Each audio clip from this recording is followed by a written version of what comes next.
What is up mga kuys? Exciting na naman ngayong araw, no? Kasi try naman natin ng mag-overlanding sa beach. Kasi merong magandang beach dito sa amin sa Pangasinan na malapit lang din sa amin, sa may Lingayen. May mga nakapunta na rin dito na mga nag-overlanding. Ang alam ko merong vlog dito yung Autobots eh. Tsaka dito rin ang galing sila Richard Gutierrez at si Sara Labati. Sa ano nga pala yun, sa may stand sa beach. Syempre kasama natin yung mga kagrupo natin na CRV Club Pangasinan. No, sila Kuya Anthony at si Dean. Tsaka may mga iba pa sigurong sasama. So mamaya magkikipagkita tayo sa kanila. Pero bago yun magpapalaundry na muna ako. Kita nyo naman. Yan ang karga ng CRV. May isa pa pala tayong CRV dito na ipapakita natin mamaya. Ito kasi yung ginagamit namin ngayon. Automatic tranny siya, tsaka 4x4 pa, kaya sarap gamitin, napakatahimik. Pakita ko yung isang CRV. Nakapost pala to sa marketplace, so may mga nakakita na siguro nito. Pero hindi pa siya available for sale ngayon kasi hard to let go eh. Napakaraming memories ng CRV na yun, kaya tingnan natin kung ipopost ko ulit. Pakita ko sa inyo mga quiz. Ito pala yung ano natin, no, yung 4x4 CRV. Naka all-terrain tires na rin siya, tsaka 4x4 pa rin siya, original paint. Ayan, kita nyo naman. Tsaka ayan, oh, ito yung isang CRV natin. Ayan. Pasensya na kayo, maraming manok dito sa amin, mahilig kasi sila sa manok eh. Yan oh, ito 2000 model.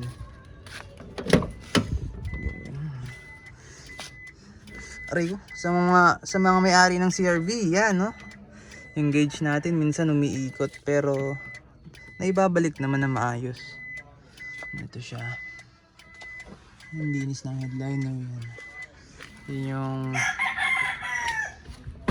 4x4. Ito yung 4x2.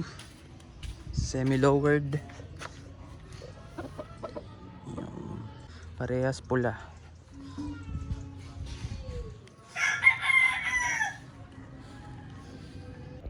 So yun no, kita-kits tayo mamaya pagpapunta na kami sa beach. Update ko ulit kayo mamaya mga quiz, let's go! Yun mga quiz, on the way na kami sa beach. Medyo malapit lang naman siya sa amin, bali 1 hour away lang. Hindi ko na ipapakita sa inyo kung paano pumunta doon kasi pwede nyo naman siyang i-waze. So yun no, pag malapit na lang kami, papakita namin yung entrada ng lugar. Kasi may open field doon na maganda yung lugar. So yun ang papakita ko sa inyo mamaya. Kaya yun, kita-kits doon, let's go! Yun mga quiz, nakarating na kami dito sa Stanza Beach. Medyo late kami nakarating kasi hinintay pa namin sila pero okay lang. Pwede pa naman bumalik. Ang ganda dito. Bukas. Sa morning. Ganda pag morning oh. Ganda pag morning. Oh, tinaw.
Yun mga quiz, nandito na kami ngayon sa Stanza Beach. No? Kung makikita nyo naman, napakaganda ng paligid.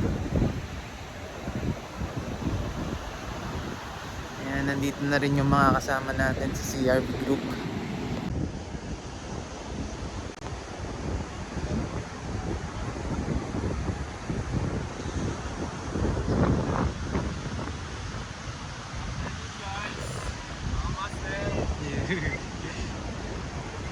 Yan, kasama natin si Bro Dean.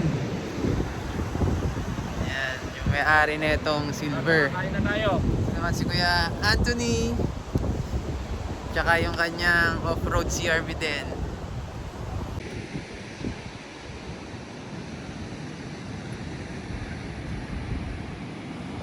Set up muna nila yung mga mga pagkain. Tsaka syempre hindi mawawala yung pinakasikat na lamesa ng mga CRV, no? Yun mga quiz, kain muna tayo saglit. Tsaka videoan natin yung mga CRV.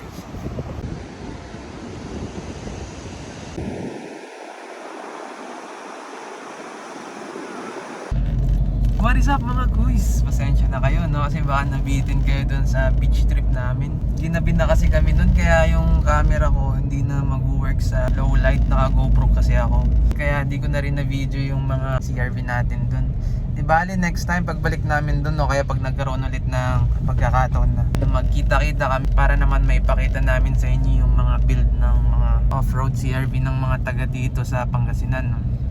Tinry ko kasi mag-video nun, kaso nga lang nakikita lang puro mga ilaw, tsaka yung shallow. Puro anino na lang makikita dun. Di bali pagbalik namin dun, umaga na lang para mahaba-haba ang oras.